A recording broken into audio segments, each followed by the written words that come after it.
أصدقائي المستمعين، القصيدة الثالثة هي آخر ما غنى الأستاذ الموسيقار محمد عبد الوهاب في أواخر الستينات، آخر ما غنى من قصائد شعرية، إلا إذا اعتبرنا أصبح عندي الآن بندقية طبعا قصيدة، لكن أقصد أقول عاطفية. يعني هي قصيدة نجوى، كلمات الشاعر الأردني عبد المنعم الرفاعي. القصيدة رومانسية، أنا باختصار وفي عجالة عشان ألحق يعني أحط القصيدة رومانسية الطابع. هو بيكلم النيل، بيكلم نهر النيل، أثار في نهر النيل خواطر كثيرة، فبيكلم النيل. مفيش يمكن كلمات صعبة كتير في أنت على العهد وقد صنته على الزمان السرمدي الأبيد. السرمدي هي نفس الأبيد، يعني الزمان الأبدي. صان النيل عهده، خواطر ينيل أيقظتها، ماذا على رجع الصدى لو يعيد؟ يحصل ايه لو تفضل هذه الخواطر تظل؟ يعني عندنا صورة ظريفة قوي بيقول فيها على همس الجوى، حول همس الجوى الأشواق والحب يعني، وقبلة تحيا وأخرى تبيد، يعني في ناس قاعدة تحب في بعض على النيل، وساعد يقوى على ساعد، ايد مسك ايد، والتف خسراني وجيد وجيد. الصورة لذيذة جدا وجميلة الحقيقة. برضو أوليتني أهوي إلى جدول حيث الرضا بعض كفاف زهيد. الكفاف النزر اليسير جدا من المؤونة، من الطعام والشراب إلى آخره. يعني اللحن يا جماعة من مقام الكرد ومن إبداعات عبد الوهاب، شديدة النضج وشديدة الشياكة. الكرد متقطع، يعني لافف فيه ودايره وعجنه وخبزه وعامل فيه كل اللي هو عاوز يعمله. قفلات كتير عملها عبد الوهاب، عمل لنفسه تقطيعات. يعني مثلا المذهب موزع فيه طريد شريد، أو وقفة قبل أوليتني أهوي إلى جدول، ادي تاني وقفة. بعد كده زي ما قلنا وساعد يقوى على ساعد، ارتفع خسراني وجيد وجيد، دي وقفة ثالثة. خواطر ينيل إلى الآخر، ادي وقفة رابعة. يعني قطع باراجرافات اللحن من أول أوليتني أهوي ده سيكة الدوكة، سيكة الري، برضو منتهى الصعوبة وهو غاويها. عمل منها مقادير من جفنيكي قبل كده قصيدة برضو، وعملها سيكة الدو نفس الفكرة. يعني عمل في الكرنك أين يا أطلال جندو الغالبي. القفلة عبارة عن احتكاكات مستمرة ما بين الكرد وما بين مجير الدرجة الرابعة ريبو برضو. يعني الحقيقة الأداء فظيع. شياكة ايه اللي في هذا الأداء؟ شيء جميل جميل جميل جميل حقيقي. لاحظوا نفسه اللي بيسبق احيانا بعض الكلمات اللي بيطلعها.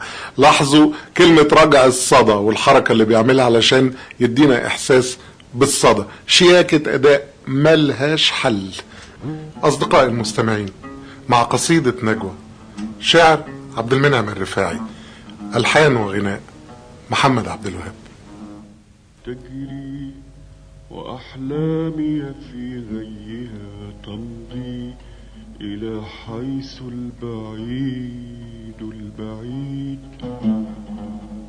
تجري وأحلامي في غيها تمضي إلى حيث البعيد البعيد. أنت مجد سالك دربه يدفعه الشوق إلى ما يريد. أنت مجد سالك دربه يدفعه الشوق إلى ما يريد. ولي خيال سارح بالمنى يسوقني حينا وحينا يحيد. كأنني والكون في قبضتي موزع فيه شريد الطريق.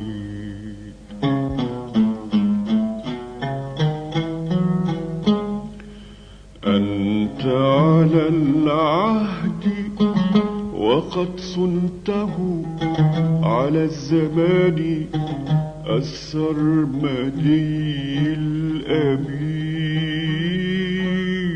أنت على العهد وقد صنته على الزمان السرمدي الأبي. هل مر من شطك من شاعر له غرام كل يوم كل يوم جديد؟ هل مر في شطك من شاعر له غرام كل يوم كل يوم جديد؟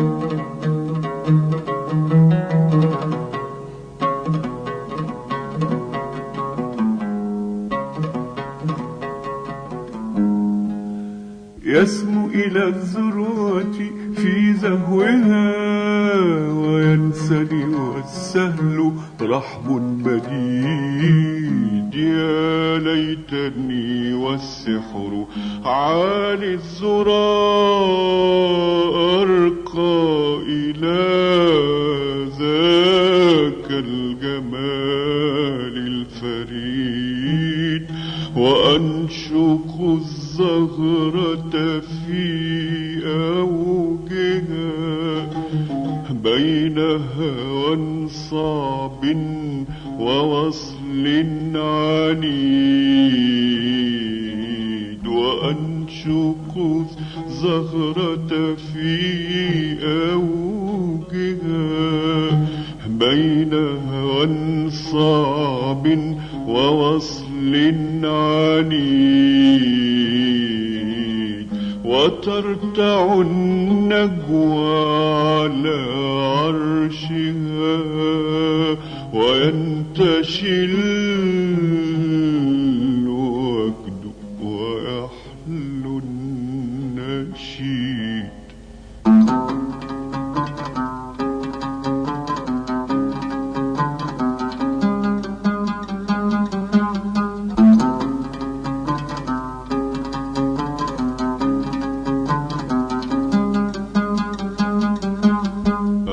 أوليتني أهوي إلى جدول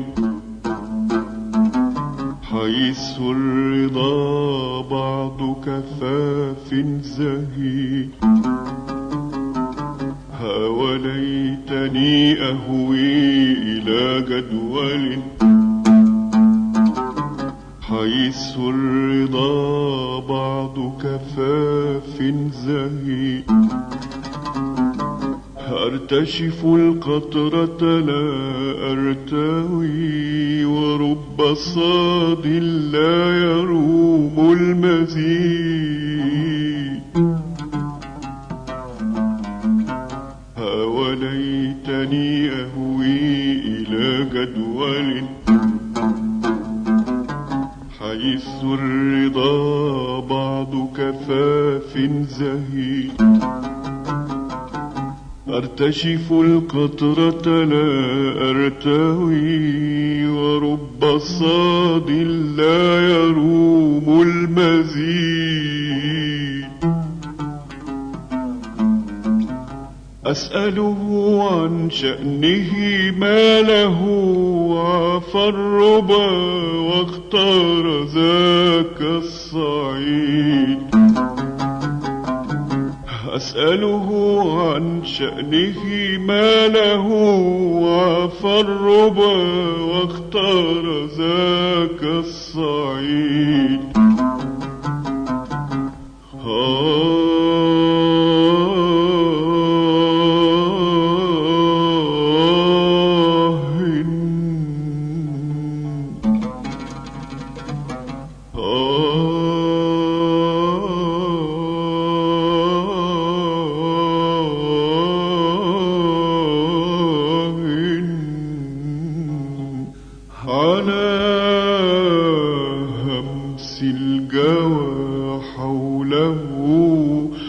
وقبلة تحيا وأخرى تبيد، وساعد يقوى لا ساعد، والتف خسراني وجيل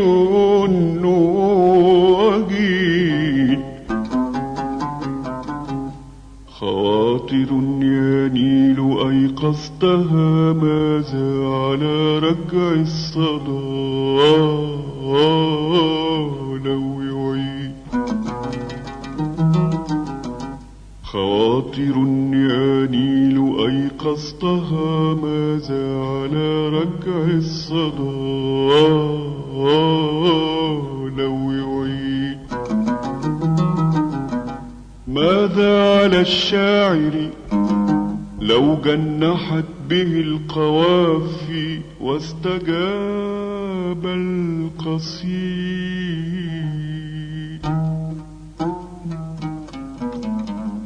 ماذا على الشاعر لو جنحت به القوافي واستجاب القصيد. غدا سأروي لك من قصتي عن بارق لاح وأفق جديد.